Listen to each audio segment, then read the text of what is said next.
umukandida yaciye amutungikira n'umwe na kurikulum yiwe yite byose ndabasomera kugira ngo byumve neza. Le candidat proposé, c'est le lieutenant général de police Gervais Dirakouncha. Poste Premier ministre.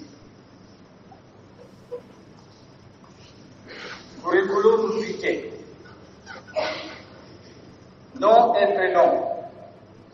Dirakouncha Gervais. Ili amazina ya se na mama wese zikurikinewe. Date de naissance 1970. Colline Kilaya, commune Wikinanyana, province Chibitoki. Nationalité burundaise. Profession fonctionnaire, résidence actuelle, Rohero Kiria Fini Sigufiaya. On a numéro carte d'identité.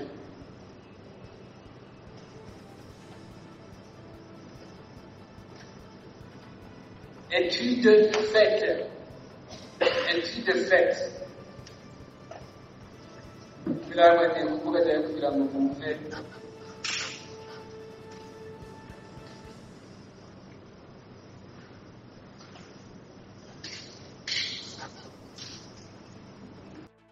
Niteka n'umunezero vyo gusubira kubana namwe abanywanyi mukunda bakuru n'ibiganiro vya misi yose tuba turiko turabashikiriza. Sangwa ikaze tubashikiriza amakuru abariko aravugwa cane ijya nino mu gihugu c'u Burundi, ni amakuru yo kwizera abariko aravugwa mu Burundi, amakuru avugwa mu bimenyesha makuru bitandukanye, eka mbere na za nkuru zinyegezwa abarundi nazo nyene turazibatohoreza tukazibashikiriza mu kazi kurikirana ku minsi yose ngaha kuri shene yacu. Muragira mukurikirana amakuru yihuta cyane arabana n'intwaro iri ku butegetsi ya CNDD FDD. Impinduka zikomeye zirabaye. Bunyoni Alegiome arabogojwe asubirijwe umushikiranganji wahora ari uwi terambere rusangi n'umutekano n'intwaro yo hagati Gervasi Ndirakobuca. Bivuzwe yuko umukuru w'igihugu Varisto Ndayishimiye yoba yikuye umugambanyi. Muraza ko vyumva mvuna y'amakuru turaza kubigaruka ko, ndetse hakaba hanasohotse itangazo gihuta cyane aho inama nshinga amateka nayo ihejeje kwemeza iryo tegeko. Hari byinshi byavuzwe. Ndayishimiye yoba yafashe umwanzuro mbere yuko Bunyoni yagira amukure ku ntwaro agira icakoze. Turaza kubigaruka ko muri aya makuru muraza kuvyumviriza, turaza kubibashikiriza ido nido n'ibindi biriko biravugwa mu birabana na leta ya Gitega. Utegereje kuba warafyonze kuri subscribe canke se s'abone, kuko iyo wafyonze ko mugabo ko turonse bene aya makuru n'ibiganiro nk'ibinyene biba biriko biratambagira ku mbuga ngurukana bumenyi, amakuru aba ari kuvugwa mu bimenyesha makuru bitandukanye iyo tuyarungitse uca urayashikirwa mu bambere ngaha kuri shene yacu. Reka ndasubire ndabaramutse n'abahekaze mwisango ya makuru muragira muyakurikirane ayo makuru n'ayanditswe abateguriye ingingo imwe ukwayo. Nimeje kwibabwira mu ntango z'amakuru ko habaye impinduka zikomeye cyane mu ntwaro iri ku butegetsi leta ya Gitega irongoye igihugu c'u Burundi. Umukuru w'igihugu Varisto Ndayishimiye arakoze umwanzuro yikuye ko umugambanyi yagira amukure amutembagaze ku butegetsi, nkuko yari yabigarutse ko ari gukorwa kudeta mu gihugu c'u Burundi nkuko vyasabwe n'umukuru w'igihugu Evariste Ndayishimiye. Inama nshinga amateka yarikoraniye mu ngoro y'amakoraniro mu Kigobe ngo aho yari yagiye gukora ivyasabwe n'umukuru w'igihugu kubijanye n'uwoba yaza gusubirira umushikiranganje wa mbere Alegiome Bunyoni. Bikaba vyari biko biravugwa ko ashobora kuza gusubirizwa yahora ari umushikiranganje w'intwaro iyo hagati, iterambere rusangi n'umutekano Gervasi Ndirakobuca. Vyari vyavuzwe ko umukuru w'igihugu agira asubirize Alegiome Bunyoni nyuma yuko hari humvikanye ko hari abategerezwa gukora kudeta mu gihugu c'u Burundi, aho hari ko haravugwamo Alegiome Bunyoni wari urongoye uwo mugwi wabigumuye ku butegetsi, harimo Daniel Geraze Ndabirabe yagiye aravugwamo nawe, harimo n'uhagarariye umugambwe uri ku butegetsi wa CNDD FDD Reveriyani Ndikuriyo. Umukuru w'igihugu akaba yari yashikirije amajambo akomeye cyane, aho yari yashikirije yuko nawe yamenye ko hari abagira bamutembagaze ku butegetsi, ndetse abakurikiranira hafi ibijanye na politike bari bashikirije ko umukuru w'igihugu afise ubwoba bukomeye. Byari byavuzwe ko rero hashobora kuba impinduka zikomeye cyane mu ntwaro irongoye igihugu cy'u Burundi, na cyane mu bategetsi bakuru aho bamwe bari batangiye kwagirizwa ubugambanyi no gufatikanya na Guillaume Bunyoni. Uyu munsi rero kuri uyu wa kabiri igenekerezo ry'indwi nibwo Guillaume Bunyoni hari hakoraniye iyo nama yo kumusubiriza. Gervas Ndirakobuca yahejeje kwemezwa 100% n'inama nshingamateka mu kibanza c'umushikiranganji wa mbere agiye gusubirira Guillaume Bunyoni. Bihejeje kwemezwa n'inama nshingamateka nyene, ubu nyene nibwo itangazo ihejeje gushigwa ahabona. Gervas Ndirakobuca akaba yakora ari umushikiranganji w'intwaro yo hagati mu gihugu, iterambere rusange n'umutekano. Izina ryiwe rikaba ryatanzwe n'umukuru w'igihugu Evaristo Ndayishimiye nyuma yuko yari yafashe uwo mwanzuro nyene wo guhitamo kubogoza mu mabanga uyo Guillaume Bunyoni, bivugwa yuko azira ubugambanyi no gushaka gutembagaza ubutegetsi buri ku burongo igihugu c'u Burundi.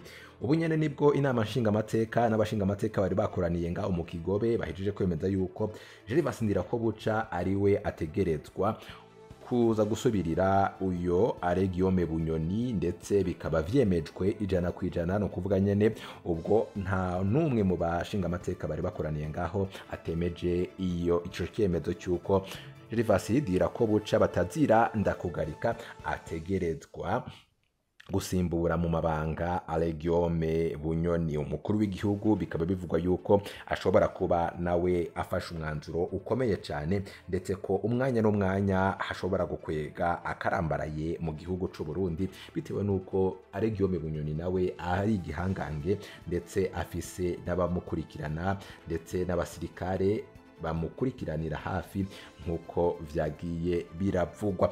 Reka tubandanye twurumviriza n'ibindi vyavuzwe kubirabana n'uwo mwanzuro wavuzwe cyane kuvuga ngo rukabara na bumenyi, hama turaza no kubashikiriza n'andi makuru ariko aravugwa cyane twabateguriye.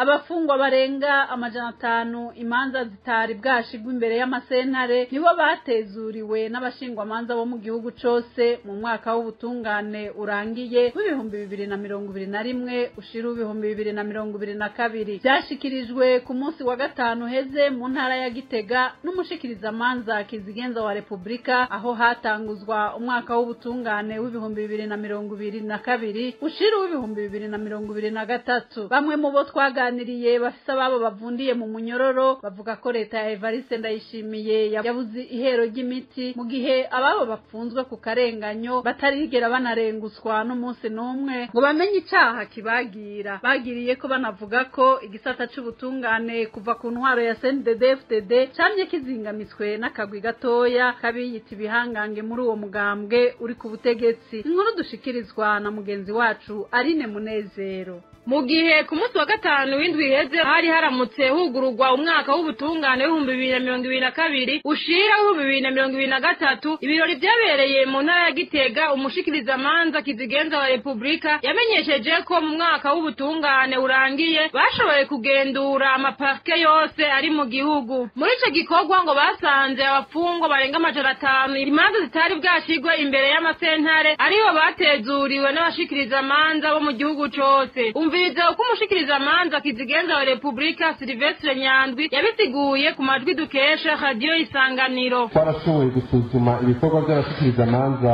hamwe n'iby'abanyamabanga b'amaparke, turashobora gukosora ibyo twasanze bitameze neza. Parke nkuru ya Republika y'u Burundi yarashoboye kugendura n'amaparke makuru yose ari mu gihugu. Aho hose mu bikorwa byo kugendura ubusho n'amabohero, abashikiriza manza bo mu gihugu cyose barashoboye gutezurira abafunzwe by'agateganyo imanza zabo zitarashikwa imbere y'amasentare bashika 551. Silvestre Silvestre Nyandwi yamenyesheje ko inyamiramabi hamwe n'abashikiriza amanza bagiye kubandanya ico gikorwa co gutezurira abafite ibyaha bibayabaye ariko ngo bigakorwa hisunzwe intumbero yo gutunganiriza impande zose. Twabimirije inyamiramabi n'abashikiriza amanza kwama bisunga iyo ntumbero y'uko abagirizwa ibyaha bibayabaye bobura n'abidegenza ndetse bihutire gushinga izo manza mu masentare. Turabibutsa kandi ko gufunga utaragirwa n'icaha yoba ingingo idasanzwe nk'uko amategeko asanzwe abitegekanye. Ariko rero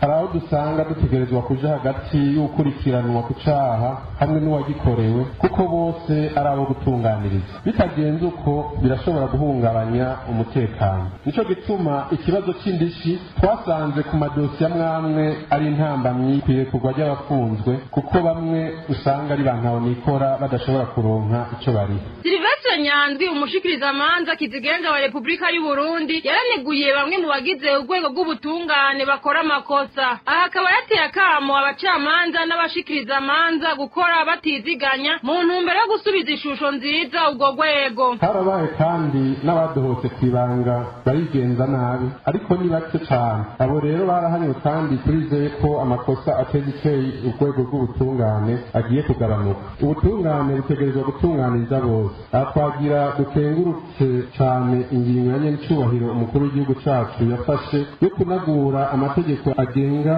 inama nkuru y'ubucamanza mu ntumbero y'uko urwo rwego rwocungera neza ingene abacamanza bigenza mu kurangura ibanga ryabo kugira ngo ubutungane bwiganje mu gihugu cyacu. Muri uyu mwaka w'ubutungane rero dutanguye nagomba sabe abashikiriza amanza n'abacamanza ko bariguye inyuma kugira ngo baduze umwimbu ariko kandi bakore barondera kwitera iteka gutera iteka igihugu cabibarutse hamwe no gusubiza umutamana urwego rw'ubutungane mu gufata ingingo zishingiye ku butungane kuko hari aho bishika urubanza rugacika ariko ubutungane bukabura. Muhagarare neza kandi muhagarare amategeko abe inkinzo yanyu. Uyu mwaka dutanguye tugiye kubandanya dutosora utunenge twose tuzibonekeza. Bamwe mu banyagihugu twaganiriye bafise ababo bavundiye mu munyororo bavuga ko leta ya Evariste Ndayishimiye yabuze ihero ry'imiti mu gihe ababo bapfunzwe ku karenganyo batarigera barengutswa n'umunsi n'umwe ngo bamenye icaha kibagira.